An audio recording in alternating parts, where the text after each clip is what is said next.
The Crusades are a huge turning point in Western civilization, very important to medieval history, and yet very important to just world history in general, and extremely important to understand within a modern context today, and understanding where the kind of division between Islam and Christianity really began.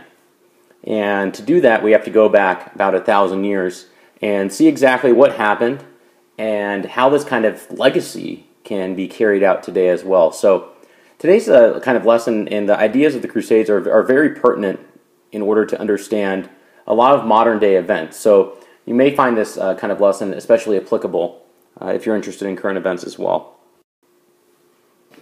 Let's talk about why the First Crusade was started. Why do we have the First Crusade in the first place? Why were Muslims and Christians all of a sudden fighting each other? Well, interestingly enough, it actually came from the Pope himself, Pope Urban II. Pope Urban II got a call from the Emperor of the Byzantine Empire, Alexius. Now, remember, the Byzantine Empire was the eastern half of the Roman Empire that hadn't fallen when the western half fell in the 400s. So what happened here is essentially Alexius goes and he calls Pope Urban II and he says, "Can you help me? I have some people very, very close to my borders that are encroaching on my kingdom. They're called the Seljuk Turks." You say the J like a Y there. And the Seljuk Turks are getting very, very close. And Pope Urban responded to his message and says yes, essentially. He's a very, very famous speech at Clermont in France. And Pope Urban in his speech says a lot of ridiculous things against the Muslims that goes and basically gets all the Christians in the crowd fired up. Says ridiculous atrocities. They are spilling the blood, raping the women, doing all these awful things. And he gets, Pope Urban that is, gets these soldiers all fired up. And somebody one of the bishops takes a cross from Pope Urban and supposedly says, "I'm going to take it to the holy city. We will retake the holy city, Jerusalem, as long as we're helping the Emperor Alexius along the way." And supposedly all the people looked in the sky and they saw the city of Jerusalem in the sky. And it was a sign that God willed them to go on this crusade. So that's essentially the origin, is the call from Alexius to Pope Urban. Now the word crusade or crux means cross. So literally the word crusade means to take up the cross. Now you are Joe Schmo. Why would you go on the crusade? What would be a reason that you, a regular dude or girl, sometimes people forget in these armies, you have the army going, but you also have the entire families going as well. So you have grandma going and the kids. It's like the full Beverly Hillbillies type thing, medieval style going. So why would you go? One thing that the Pope had, he had the power over heaven and hell, was the medieval belief, right? And Pope Urban actually said, if you go and you die in this crusade, you have a straight ticket to heaven. So you were granted eternal, salvation, essentially. So there was a religious aspect. In addition, Pope Urban obviously wanted to increase his own power, because if the Byzantines needed him, he could use that as a bit of leverage. If you were heavy in debt, there's a chance that your debts could be wiped away. Your debts could be forgiven. You may go for adventure as well. You may go to just do something interesting. So there's kind of a lot of different magnets that pull people towards the Holy Land. And some people genuinely, overall belief is that God wills them to go retake the city associated with Jesus, is kind of the way they look at it.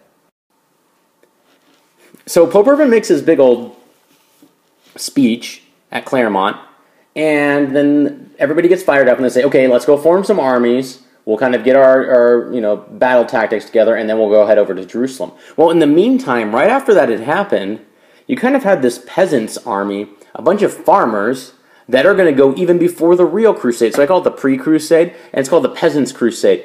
Now they're led by this nut job. He's known as Little Peter, or Crazy Peter, or Peter the Hermit. Nobody knows where this guy comes from. He rides on a donkey, supposedly looks like the donkey that he rides on. He's a very mysterious kind of figure. People kind of worship him a bit. And Little Peter is actually going to go and get his entire army worth composed of peasants, and say, let's go over to Constantinople and go help them, and then we'll go retake the Holy City, because if you know your geography right, Constantinople's on the way to Jerusalem. So they go and they leave. So you get this army of, farmers led by Crazy Peter, and this is not a small army. This is a very significant size. And they have no supplies. So along the way, we have a huge wave of anti-Semitism, and the belief, this is very medieval here, is a lot of anti-Semitic belief. You know, there can be a lot of prejudice and persecution against the Jewish groups. What they do is absolutely awful. It's essentially a pre-Holocaust.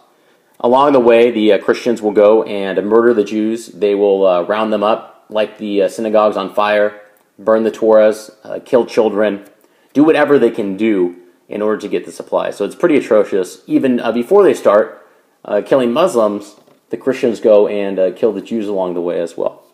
Finally, they go get their supplies at the expense of the Jewish population, and they finally arrive at Constantinople. Alexius, when he had called Pope Urban II, had expected to have like black ops, very elite style soldiers. This is not what he got. And they are described, the people in the city, most of them aren't even let in, but at some point some of them go in, they're described as locusts. They start going in, tearing up the city, taking materials, and Alexius very quickly goes and says, "Thank you, but no thank you. Go off to the Holy Land, do what you need to do. Wasn't asking for your help." And they meet and end very quickly. They essentially get in their first battle against a Muslim group.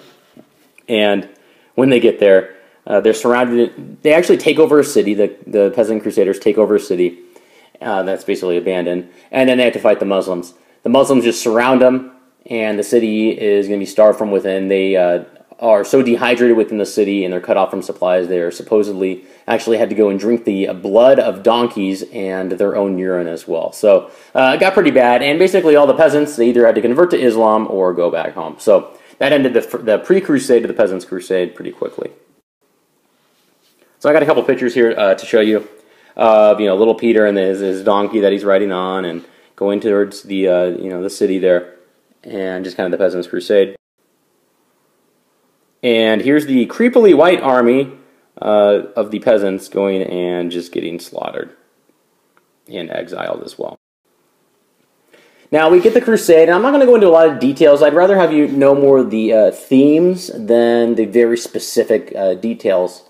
But you do need to know, once we have the real Crusade, we have real knights, among other people going, and they are actually going to reach the holy city, the city that they're fighting for, essentially, the city of Jerusalem, the one that they saw in the sky, the holy city in Christianity. Now, this is what got a bit awkward here and got a bit strange. When the Christians got to the city, there was another group. It took them so long. There was another group of, by the way, think about this. This is not a short journey. This takes years to get over there. I just want to emphasize that. This is thousands of miles, right? So they're going to go, once they get over there to the city of Jerusalem, the Muslims in control of the city aren't the same Muslims that were there when they left. The Muslims that are there in the city, or the Fatimid Muslims, are actually friendly to the Christians and say, "Hey, Christians, you want to come into the city? You can."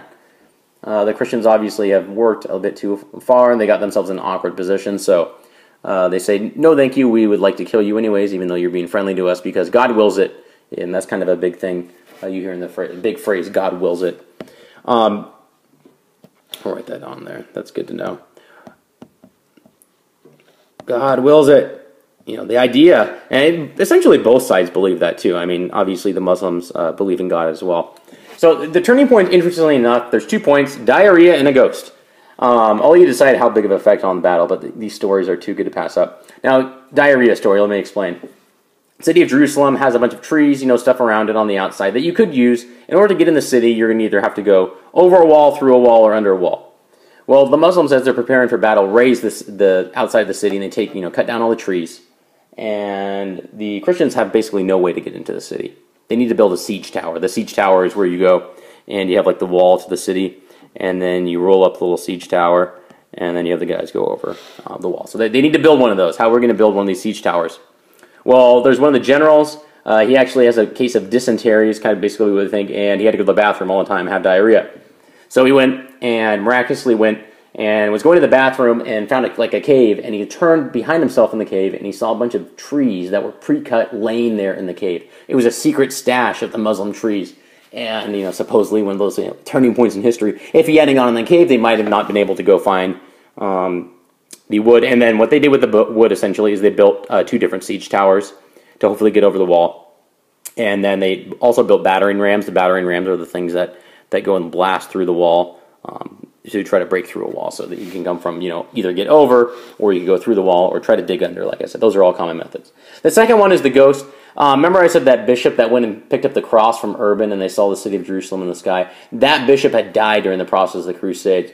Somebody said that they saw his ghost speak to them.